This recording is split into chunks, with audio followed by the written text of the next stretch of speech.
Avant de vous laisser avec votre épisode, je vous rappelle ou je vous informe si vous ne le saviez pas, que mon livre « La philosophie, c'est pour vous aussi » est disponible en précommande sur Amazon et sur le site de la Fnac, un livre publié aux éditions Larousse, 240 pages, 19,99 €, un livre dans le style qui est le mien, clair, concret, accessible. Si vous appréciez mon travail, vous ne pouvez pas passer à côté de ce livre. Précommandez-le dès aujourd'hui, les liens sont dans la description.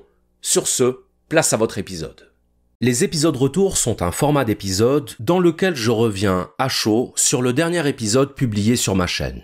Ils sont habituellement réservés à mes abonnés Patreon. Pour vous remercier de votre fidélité, je vous offre aujourd'hui mon épisode retour sur l'intelligence artificielle. Bonne écoute. Bonjour à tous, j'espère que vous allez bien. On se retrouve aujourd'hui pour un nouvel épisode retour qui va être consacré à mon dernier épisode sur l'intelligence artificielle. Alors, beaucoup de réactions suite à cet épisode sur l'intelligence artificielle. Je mentirais si je disais que je ne m'y attendais pas, puisque d'une certaine manière, j'ai tout fait pour provoquer ces réactions avec ce piège que je vous ai tendu. D'ailleurs, le mot piège ne me paraît pas être le meilleur. C'était plutôt une expérience qu'un piège, une expérience qui a très bien fonctionné puisque vous avez été une écrasante majorité à ne pas détecter que les premières minutes de mon épisode avaient été générées par une IA. Donc ce qui prouve bien qu'on est déjà à un stade où l'IA devient très difficile à détecter, et j'aurai l'occasion de le redire dans cet épisode retour, on n'en est qu'au tout début, on n'en est qu'à la préhistoire de l'intelligence artificielle et de ses capacités en termes d'imitation de l'être humain.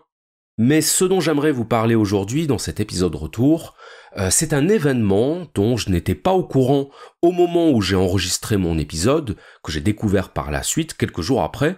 Et alors cet événement a eu deux effets sur moi.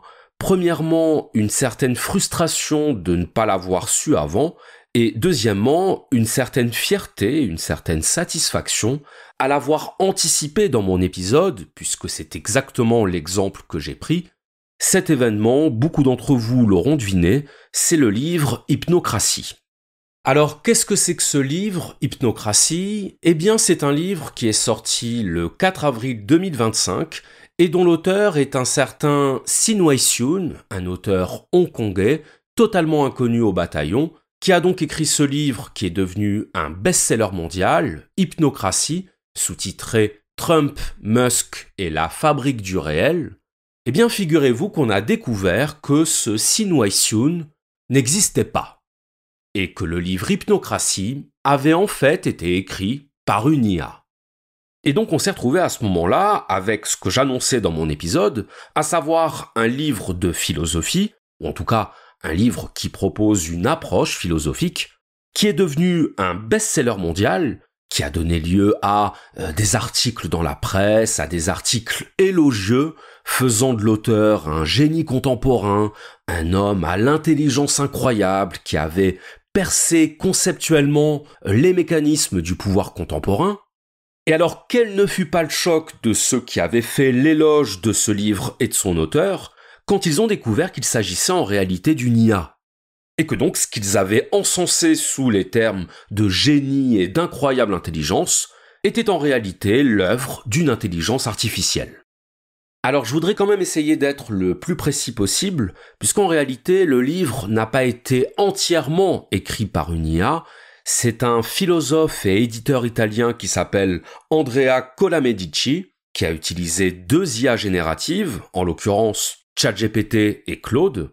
Il les a nourris de ses réflexions, de ses recherches, de ses idées, et c'est ainsi qu'est né Hypnocratie, un livre qui décrypte et qui cartographie l'architecture du pouvoir contemporain fondée sur la production d'un état altéré de conscience permanent.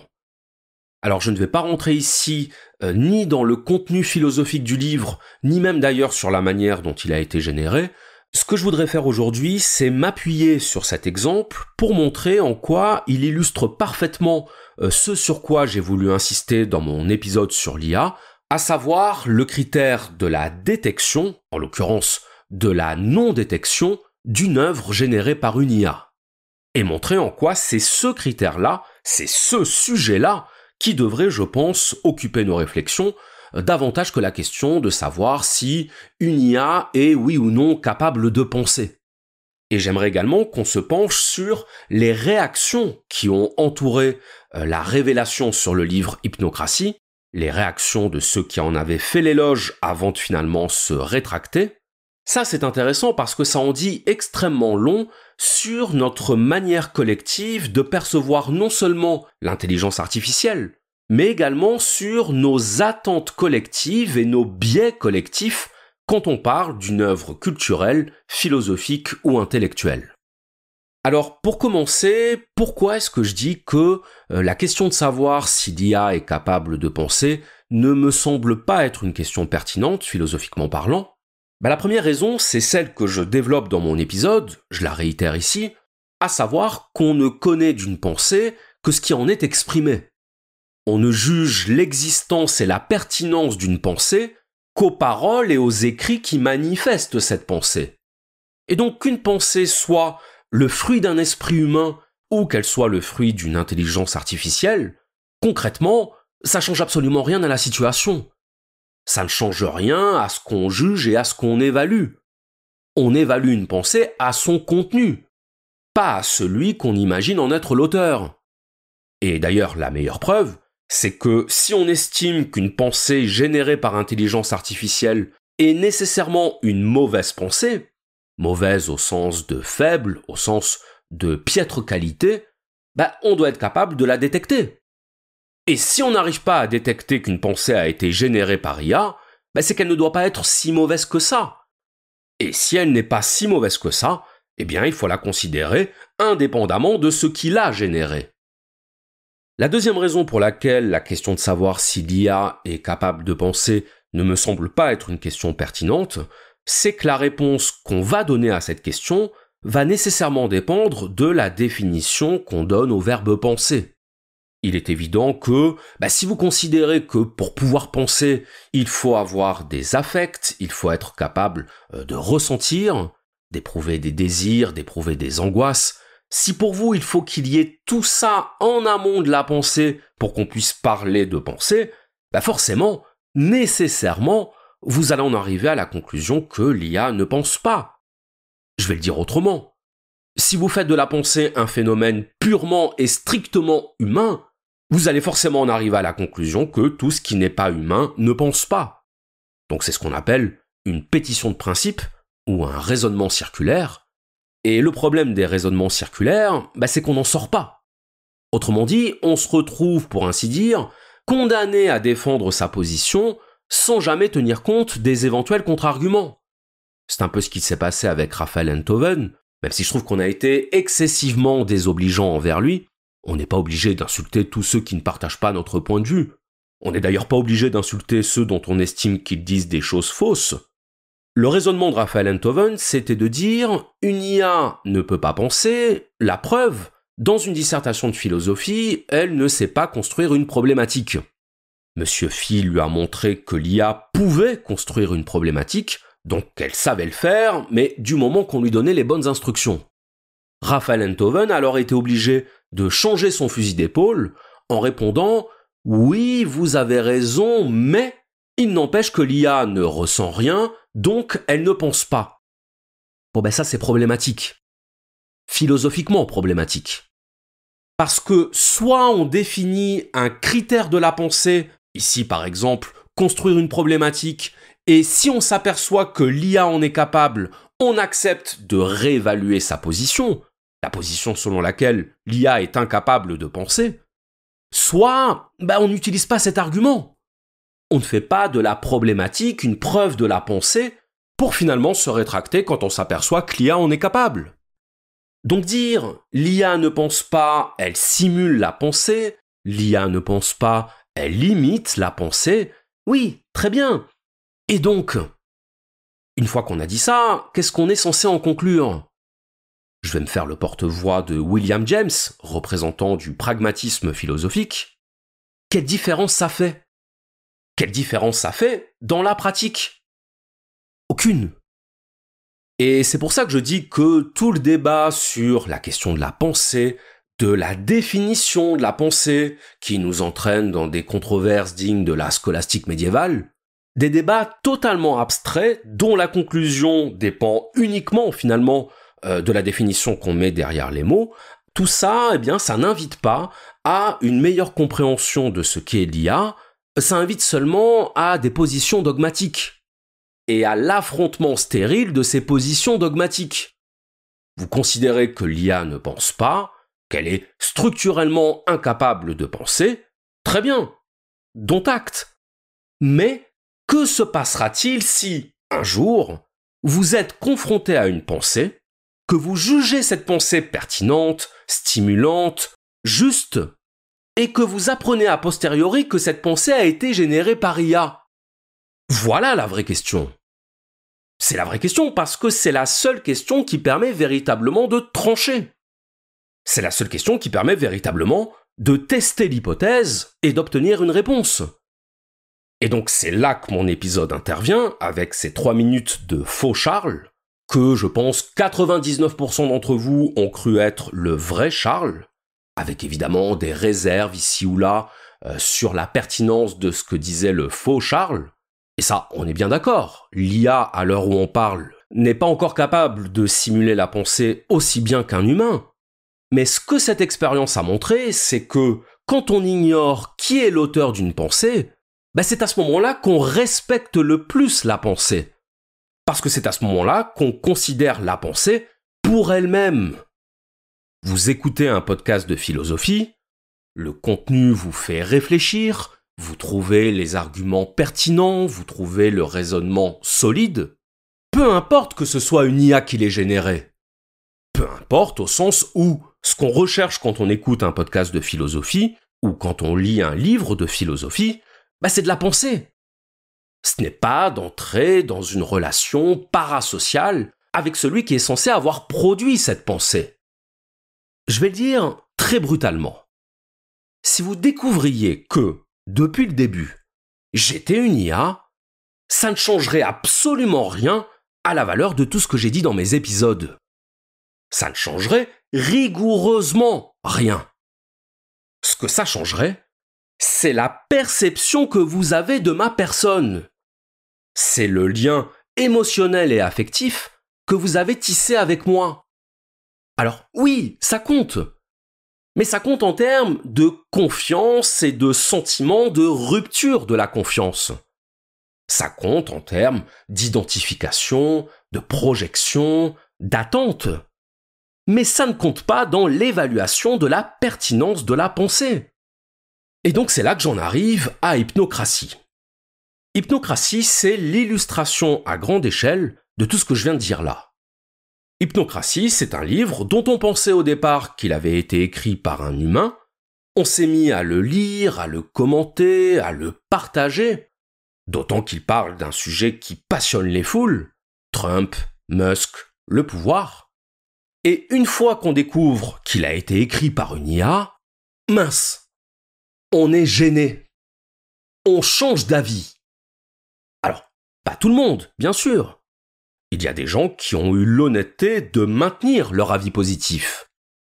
Mais il y a aussi beaucoup de gens qui, parce qu'ils considèrent qu'une pensée ne peut pas être pertinente si elle est le fruit d'une IA, parce qu'ils considèrent qu'il faut nécessairement être humain pour penser dignement, parce qu'ils ont ce raisonnement circulaire dont je parlais tout à l'heure, sont revenus sur leur position initiale et, après avoir dit tout le bien qu'ils pensaient de ce livre, ont finalement cédé au besoin d'en dire du mal. Et ça, c'est extrêmement révélateur. C'est extrêmement révélateur, non pas de ce qu'est l'IA, mais de ce que nous sommes nous.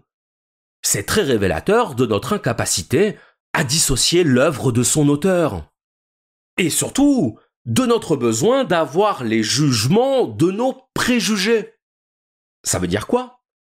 Bien, ça veut dire que quand on fait face à une situation qui sort de nos schémas intellectuels préconçus, ici donc le fait qu'une IA puisse produire une œuvre philosophique, on se sent obligé de dévaloriser a posteriori ce qu'on juge pour que ça concorde avec notre préjugé initial. Une IA ne peut pas penser, j'ai dit du bien d'une pensée générée par IA, je dois en dire du mal. Je dois changer d'avis pour ne pas changer d'avis. Vous voyez ce que je veux dire ? Changer mon jugement pour ne pas devoir changer ma position. Changer mon évaluation pour ne pas devoir changer mes critères d'évaluation. Ça porte un nom. La dissonance cognitive. La dissonance cognitive, autrement dit, la confrontation à deux informations incompatibles entre elles. L'IA peut penser, l'IA ne peut pas penser. Confrontation qui ne peut être résolue que par la négation d'une des deux informations. Au lieu de se dire « il y a quelque chose qui ne tient pas dans ma position, je suis dans le préjugé, je suis dans l'enfermement dogmatique », non, je modifie mon jugement a posteriori pour qu'il colle avec la position que j'ai envie d'incarner. Voilà pourquoi la dissonance cognitive va de pair avec la mauvaise foi. Et voilà pourquoi, en matière de jugement, le post-jugement est toujours une confirmation du préjugé. Alors je me suis amusé, et cette fois-ci je ne vous tends pas un piège, je me suis amusé à demander à ChatGPT comment il analysait ce phénomène de rétractation par lequel on modifie a posteriori son jugement sur une œuvre quand on découvre qu'elle a été générée par une IA. Je vous propose d'écouter sa réponse, vous allez voir, c'est extrêmement instructif. Tu mets le doigt sur un mécanisme psychologique aussi profond que révélateur. La dissonance cognitive face à une œuvre qui nous a plu, mais dont l'origine ou l'auteur vient heurter nos représentations ou nos appartenances. Exemple ici, idée 1, ce livre est brillant, intelligent, profond. Idée 2, mais il a été écrit par une IA, par un homme sexiste, par un militant d'extrême droite, par un jeune sans diplôme, par une femme trans, etc. Cette incohérence met le cerveau en tension. Pour soulager cette tension, deux options principales. Changer son avis sur l'œuvre. Finalement, c'est pas si bien que ça. 2. Accepter l'inconfort et réviser ses préjugés. Tiens, peut-être qu'une IA ou cette personne peut produire quelque chose de valable. La plupart des gens choisissent l'option 1, car elle coûte moins cher mentalement. C'est une forme de repli protecteur du moi, pour ne pas être obligé de remettre en cause ses propres croyances sur ce que peut ou ne pas faire une IA, un ennemi politique, une personne d'un autre groupe culturel. On sacrifie la valeur qu'on accordait à l'œuvre. On aime ce qu'on croit conforme à ses attentes. Et dès que la source est disqualifiée socialement ou symboliquement, l'œuvre est dévalorisée, comme si sa valeur était contaminée par son origine. Beaucoup de critiques se sentent obligés de se corriger une fois la vérité révélée, par peur d'avoir été dupés, mais surtout par peur d'avoir aimé quelque chose qu'ils ne devraient pas aimer. Il y a dans cette réaction une logique tribale. Ce qui est produit par les miens est bon, ce qui vient de l'extérieur est potentiellement suspect, même si objectivement c'est la même chose. Cela touche à l'essentialisme culturel. On attribue une essence humaine, non humaine, progressiste, réactionnaire, universitaire, autodidacte, à la source, et cette essence contamine le produit. C'est précisément ce que l'expérience hypnocratie démontre avec acuité. Dès lors que l'on découvre que le texte vient d'une IA, la même lecture devient insupportable pour certains.